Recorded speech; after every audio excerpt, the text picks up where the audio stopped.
2024 देख रहे हैं आप, आपके साथ मैं हूं ललित प्रजापति। शुरुआत करेंगे बड़ी खबर के साथ, बड़ी सियासी खबर के साथ।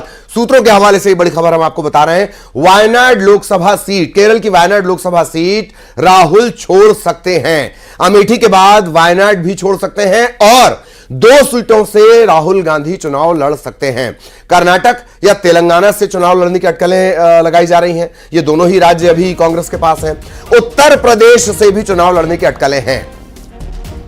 पिछली बार ही अमेठी छोड़कर वो वायनाड गए थे, वायनाड से ही सांसद थे, सांसदी गई, फिर वापस सांसद बने, अदालती मामला था। लेकिन अब खबर यह कि वायनाड लोकसभा सीट छोड़ सकते हैं और कर्नाटक या तेलंगाना से चुनाव लड़ने की अटकलें, उत्तर प्रदेश से भी चुनाव लड़ने की अटकलें राहुल गांधी को लेकर। यह बड़ा अपडेट इस वक्त हम आपको बता रहे हैं।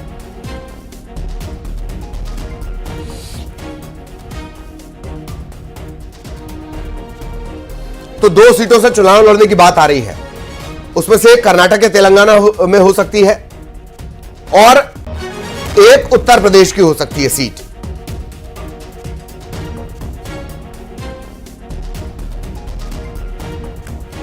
और सहयोगी शिवम इस वक्त हमारे साथ जुड़े हुए हैं। सीधा शिवम के पास आपको लिए चलेंगे। शिवम, बड़ा सियासी अपडेट है ये। पिछली बारी वायनाड गए, अब वायनाड के अलावा कर्नाटक, तेलंगाना और उत्तर प्रदेश की तरफ वो देख रहे हैं। शिवम,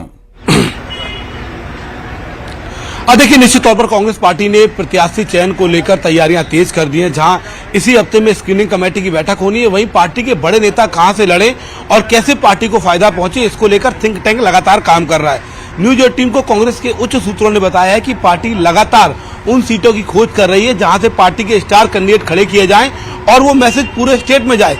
उसी सिलसिले में राहुल गांधी की सीट को लेकर भी लगातार चर्चाएं होती रही हैं। ये भी कहा गया कि वो वायनाड सीट को छोड़ सकते हैं। इसके पीछे 2 बड़े लॉजिक है। एक तो मुस्लिम लीग उस सीट पर दावा हथियाती रही है। मुस्लिम लीग का कहना था कि उस सीट पर मुस्लिम वोट ज्यादा है, ऐसे में वहां से पार्टी को प्रतिरोध करने का मौका मिले। और दूसरा बड़ा पहलू है कि सीपीएम ने आज वहां पर डी राजा की पत्नी एनी राजा को उम्मीदवार घोषित कर दिया है। डी राजा इंडिया गठबंधन के बड़े नेता हैं, राहुल गांधी के करीबी नेताओं में आते हैं। तो ऐसे में ये चर्चाएं हैं कि आखिर इंडिया गठबंधन के अगर 2 बड़े नेता एक दूसरे के सामने लड़ेंगे तो निश्चित तौर पर गठबंधन के लिए मुश्किल होगी और राहुल गांधी के लिए भी अच्छा मैसेज नहीं जाएगा। पहले ये कहा गया था कि कर्नाटक और तेलंगाना ये ऐसे 2 राज्य हैं जहां कांग्रेस पार्टी 2024 लोकसभा चुनाव में बड़ी उम्मीदें कर रही है और वहां की लोकल लीडरशिप ने भी ये कहा था कि गांधी परिवार से अगर कोई लड़ता है तो इन राज्यों में पार्टी को बड़ा फायदा होगा। सोनिया गांधी को लेकर बाकायदा तेलंगाना कांग्रेस ने प्रस्ताव पारित किया था, लेकिन वो राज्यसभा चली गई। ऐसे में भी अटकलें आ रही हैं कि राहुल गांधी तेलंगाना या कर्नाटक से चुनाव लड़के पार्टी को वहां मोमेंटम भी दे सकते हैं। और उत्तर प्रदेश, चूंकि नॉर्थ इंडिया में यह कहा जा रहा है कि गांधी परिवार अगर नॉर्थ इंडिया छोड़ता है तो साउथ वर्सेस नॉर्थ की बहस और तेज हो जाएगी। उसी सिलसिले में राहुल गांधी यूपी की किसी सीट से भी चुनाव लड़ सकते हैं और जहां से मार्जिन ज्यादा होगा उस सीट को बाद में रिटेन कर सकते हैं। ठीक ठीक ठीक, बहुत बहुत शुक्रिया शिवम आपका इस तमाम जानकारी के लिए। और इधर लोकसभा चुनाव की तैयारी में जुटी मध्य प्रदेश कांग्रेस को राहुल गांधी की यात्रा से बड़ी उम्मीदें हैं। पार्टी ने राहुल गांधी की यात्रा के दौरान मतदाताओं से संवाद कर समस्या का समाधान होने की उम्मीद जताई है। बीजेपी के आक्रामक चुनाव प्रचार के आगे पार्टी संवाद के जरिए चुनाव प्रचार के रण में चुनौती देने की कोशिश में है और बीजेपी कह रही है इनका कुछ नहीं होने वाला।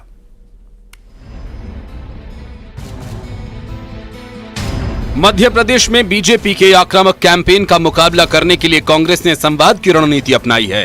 राहुल गांधी भारत जोड़ो न्याय यात्रा लेकर मध्य प्रदेश आ रहे हैं। इस दौरान पार्टी ने युवा, बेरोजगार, आदिवासी, किसान और महिलाओं को साधने के लिए संवाद योजना बनाई है।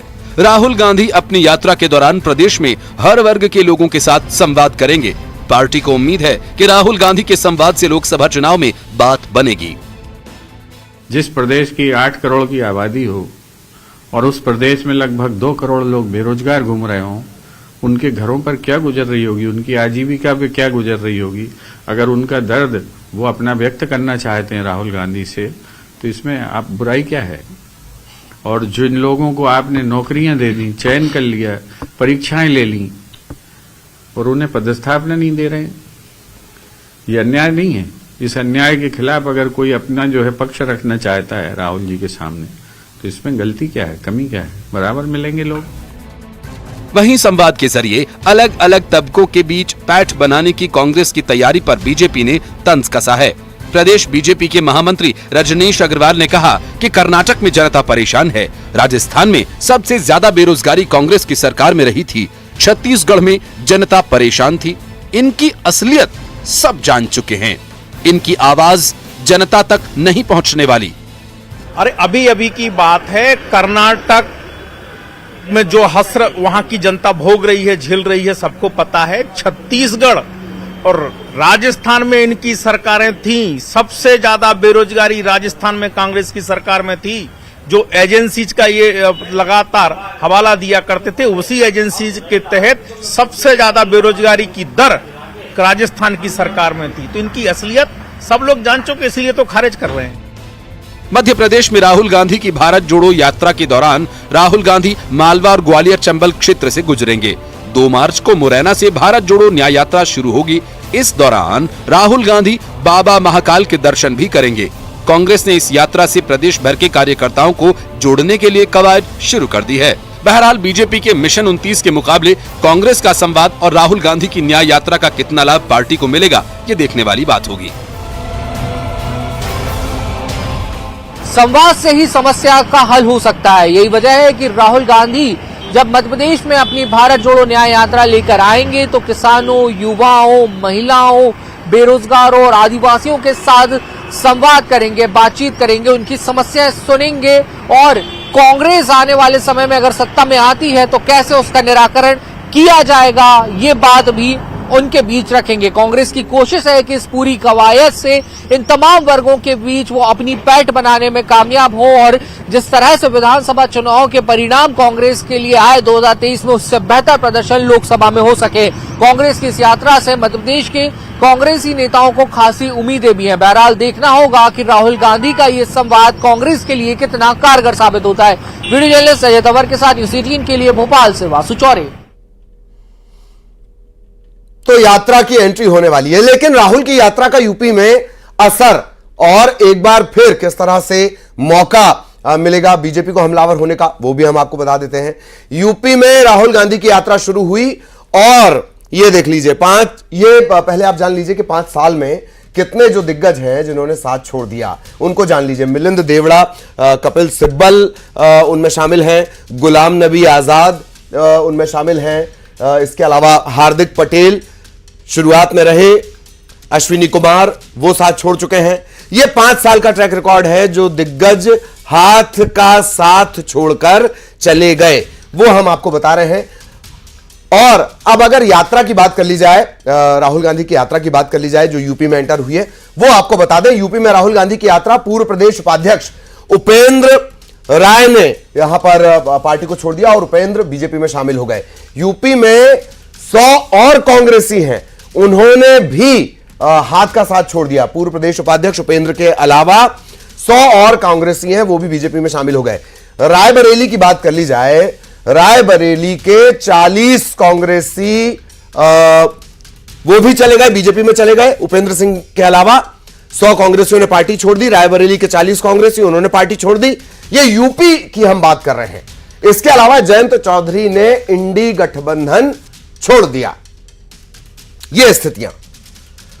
और अब अगली खबर का रुख करेंगे। छत्तीसगढ़ में आम चुनाव की तैयारी के बीच धर्मांतरण के मुद्दे पर एक बार फिर राजनीति गर्म है।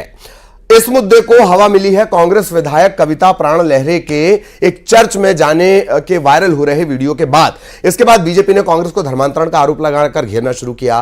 पार्टी का आरोप है कि पिछले 5 साल में कांग्रेस ने धर्मांतरण को संरक्षण दिया है। छत्तीसगढ़ में धर्मांतरण का मुद्दा छाया हुआ है। कांग्रेस और बीजेपी इस मुद्दे को लेकर एक दूसरे पर हमलावर होते रहते हैं। बीजेपी ने बिलाईगढ़ की कांग्रेस विधायक कविता प्राण लहरे का वीडियो जारी किया जो किसी चंगाई सभा का लग रहा है। कांग्रेस विधायक मंच पर कह रही हैं कि वो पहले भी यहां आई थी और उन्हें आशीर्वाद मिला था। अब वो पप्पा जी की वजह से विधायक बन गई हैं।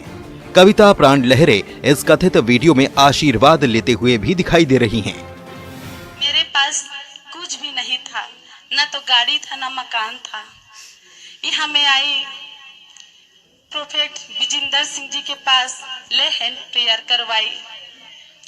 और पापा जी ने कहा बेटी तो चिंता ना कर,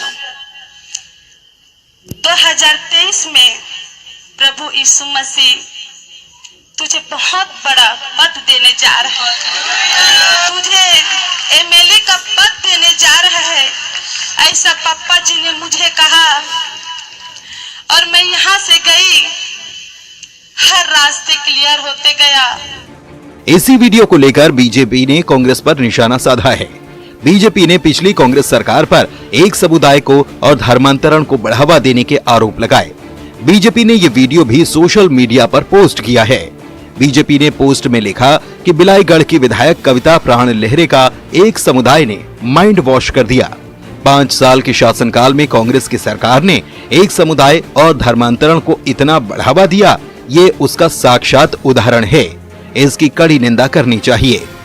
कांग्रेस पार्टी हमेशा धर्मांतरण और तुष्टीकरण को संरक्षण देती है, बढ़ावा देती है। इसका सीधा उदाहरण आज विधायिका कविता ने जो स्पष्ट रूप से एक सभा में कहा है कि धर्मांतरण होना चाहिए, यही धर्म श्रेष्ठ है, वो दिखाई पड़ता है। पूर्व मुख्यमंत्री भूपेश बघेल की सरकार में जब भाजपा धर्मांतरण का विरोध करती थी तो नारायणपुर के हमारे जिला अध्यक्ष को रासुका लगाकर जेल में ठूस दिया जाता था। वहां बस्तर में शमशान घाट में जलाने और गड़ाने को लेकर आपसी विवाद हो रहा है लोगों के बीच। सुकमा के एसपी ने पत्र लिखा था कि धर्मांतरण तेजी से बढ़ रहा है और ये आक्रोशित हो रहे हैं आदिवासी भाई, पर भूपेश बघेल की आंख नहीं खुली।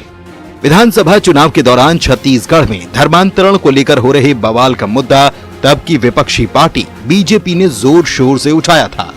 अब जब आम चुनाव है, तब एक बार फिर से धर्मांतरण को लेकर बीजेपी और कांग्रेस के बीच जुबानी जंग छिड़ गई है। Bureau report, news 18। इधर ग्वालियर चंबल में बीजेपी के सामने लोकसभा चुनाव में कांग्रेस की चुनौती है। यही वजह है कि बीजेपी यहां खास रणनीति के तहत कांग्रेस को घेरने में जुटी हुई है। आंकड़ों पर गौर करें तो ग्वालियर चंबल अंचल की 34 में से 16 विधानसभा सीटें कांग्रेस के पास हैं। यही वजह है कि कांग्रेस आम चुनाव में कड़ी टक्कर का दावा कर रही है।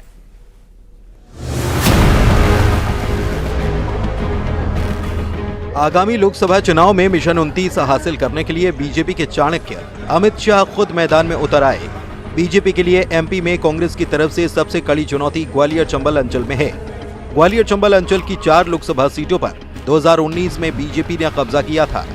साल 2023 के विधानसभा चुनाव में बीजेपी को प्रचंड जीत मिली। बावजूद इसके ग्वालियर चंबल में कांग्रेस 16 सीटें जीतने में कामयाब रही। यही वजह है कि अमित शाह ने क्लस्टर प्रभारियों को कांग्रेस के इस किले को ध्वस्त करने का मंत्र दिया।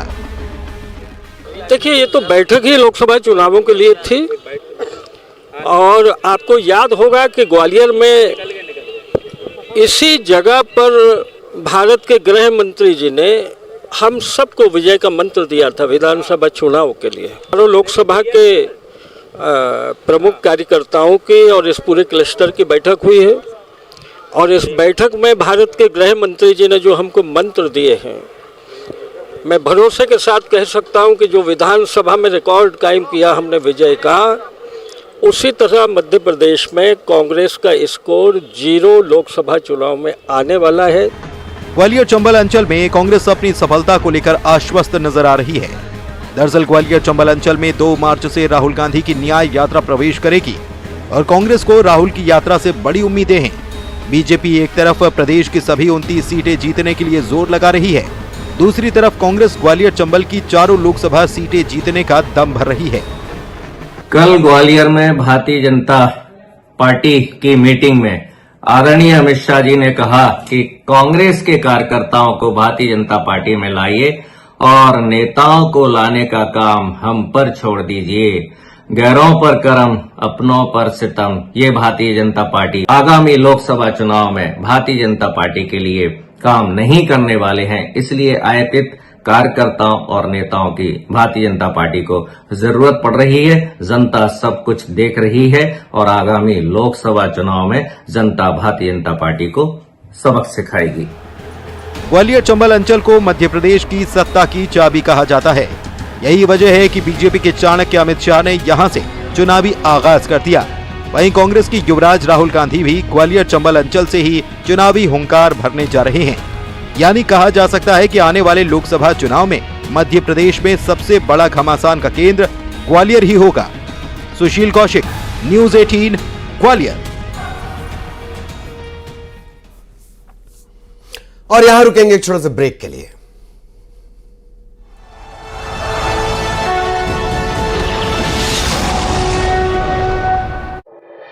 आरोपी गिरफ्तार।